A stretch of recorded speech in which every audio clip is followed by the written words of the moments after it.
lecture, I'm going to discuss with you and show you how to write a 2AC block. First, a little bit of context.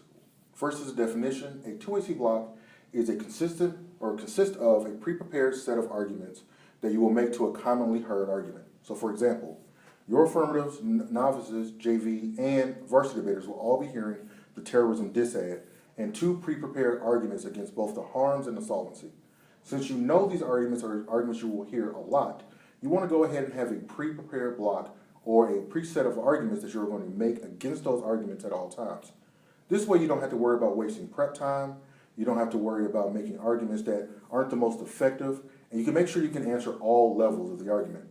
So for example, if your parents say that you never do your chores on time, you would have a preset set of arguments, even though you may not win your argument against your parents, but you will still have a preset argument against your parents, such as, one, I always do my chores. That's your first argument. And two, your watch mom is always 30 seconds too fast, which means every time you check for chores, they're never done because you're too far ahead in time. This means that if you check back in 30 minutes, you would know that the chores are done. This is just an example of a 2AC block, but right now I want to show you what and how a 2AC block looks like and how to construct one. So let's make a block. Let's assume, just like in the packet, that the resolution is math is the best subject in school. What you would want to do is take what your affirmative would say and make strategic answers against this particular argument. So maybe the first argument you will make is 1. Let's make this bold for you so you can see. There we go. 1, math is boring. No one likes to do math. It's too boring. I can't spell. There you go. Math is boring. Math is a bunch of numbers with no real interaction among students. And then you can elaborate on that. So you can say math is boring because the students don't really get to interact with the class. It's just kind of regurgitating the information. Whereas English or history is something you can have a conversation about. It's something that can engage the students on a much more intellectual level. But that will be your first argument. Your second argument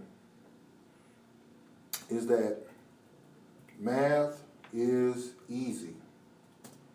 2 plus 2 equals 4. That's it.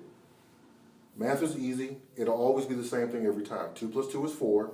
4 plus 4 is 16. 4 times 4, also 16. 100 minus 100 is 0. It's the same thing. It never changes. So because of those two things, it can't be the best subject. And then you would add an argument such as, we outweigh, which basically says that we are more important. History is better.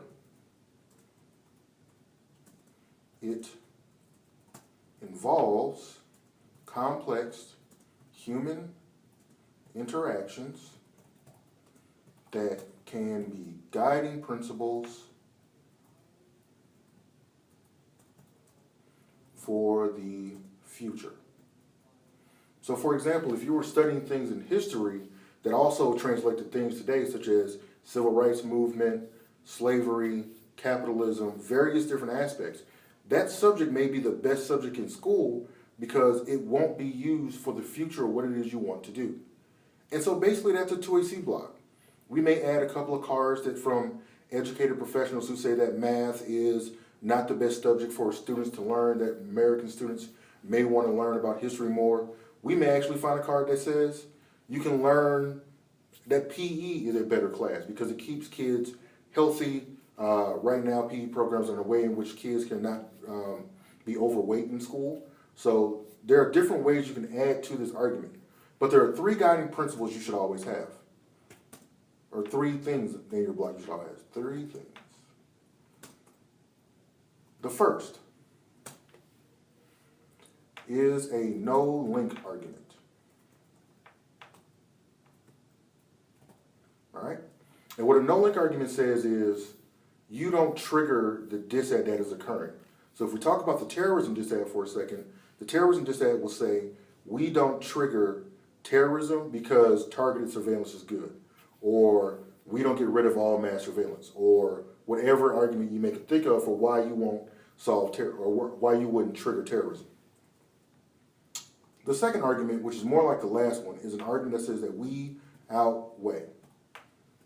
You will want to explain to the judge or tell the judge why your affirmative argument is bigger or more important than a disad. So even if you may cause terrorism, if you can win that liberty is more important, and we'll discuss that when we talk about AF strategies, or negative strategies as well, we'll talk about why those things are more important. You can explain why you will win a debate. Because if your impact is bigger than the opponent's impact, then ultimately that's the way you want to succeed. And the third argument you always want to have is that you always want to have an argument that is what we call offensive. And generally those are things like link turns or impact turns. And we'll talk about those in another subject. But a link turn is basically saying that instead of us causing terrorism, we actually prevent terrorism. The impact turn on this particular debate probably isn't one you want to use. That would be something like terrorism is good. It's not the kind of strategy I would probably impose. But let's stick to the link turn debate for a second. What you will want to have for your link turn is you just want to have an argument that says terrorism is low now, or terrorism is high now, but the plan stops terrorism. If you win that you actually stop or reduce terrorism, then there's no way you can lose to the disad. But basically, this is a block. You can write underneath the block right here. So you want to put it in the middle here in capital letters. A2, or AT, which stands for answer to, math, disad. You can underline it, you can make it as pretty as you want, but that's a block. And now your kids have their own block prepared for a debate. Thank you very much.